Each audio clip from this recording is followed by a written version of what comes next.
আমরা এখন পর্তুগালের লিসবন শহরে। রাজধানী লিসবন ওয়েস্ট ইউরোপের সবচেয়ে পুরনো শহরগুলোর মধ্যে একটি, এমনকি রোমের চেয়েও পুরনো। পর্তুগাল বিশ্বজোড়া সমুদ্র অভিযানের জন্য বিখ্যাত।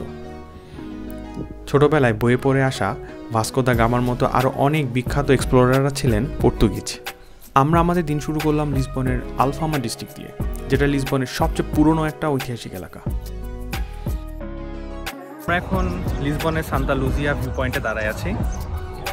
আজকে প্রচণ্ড সানি, টেম্পারেচার 28 ডিগ্রিজ, আর আমার পিছনে দেখা যাচ্ছে হচ্ছে সমুদ্র। পুরো জায়গাটা আসলে খুবই সুন্দর। আর এখানে যেহেতু সামার এখন, প্রচণ্ড ট্যুরিস্ট এবং অনেক ভিড়।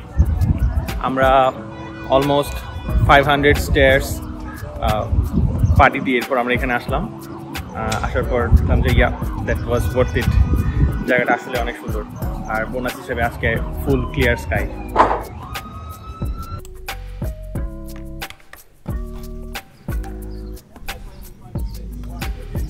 লিসবন ক্যাথেড্রাল রয়েছে এই আলফামা ডিস্ট্রিক্টে, যা 1200 শতকে তৈরি এবং লিসবনের সবচেয়ে পুরনো চার্চ।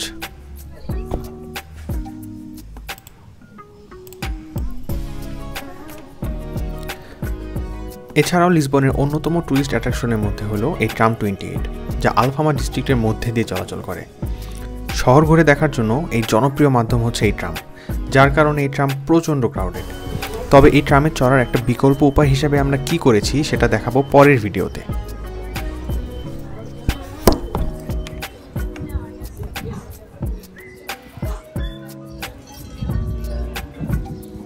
দেখতে আমাদের বাংলাদেশি বেবি ট্যাক্সির মতো মনে হলো, আসলে আমার পিছিয়ে যা দেখা যাচ্ছে এটার নাম হচ্ছে টুকটুক।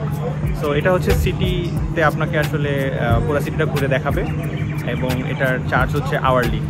তো এখানে 2 জন বসা যায়, 6 জন থেকে 8 জন বসা যায় এবং যারা এগুলো ড্রাইভ করে তারাই আসলে অনেকটা ট্যুর গাইডের মতো আপনার সাথে কথা বলবে এবং আপনার বিভিন্ন কোয়েশ্চেনের অ্যান্সার দিবে।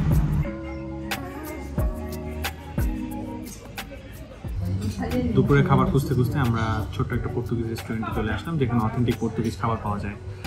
আর পর্তুগাল যেহেতু আসলে সমুদ্র একদম পাশে, তো এখানে সামুদ্রিক মাছ সবগুলোই খুব সুন্দর পাওয়া যায়। ইভেন এখানকার যে সুপার শপগুলো আছে যেমন লিডল, এখানে হচ্ছে ফ্রোজেন সামুদ্রিক মাছ পাওয়া যায়। তো যাই হোক, আমরা যেটা এখন লিসবনে, আমরা চিন্তা করলাম ঠিক আছে, লেটস ট্রাই সাম ফিশ।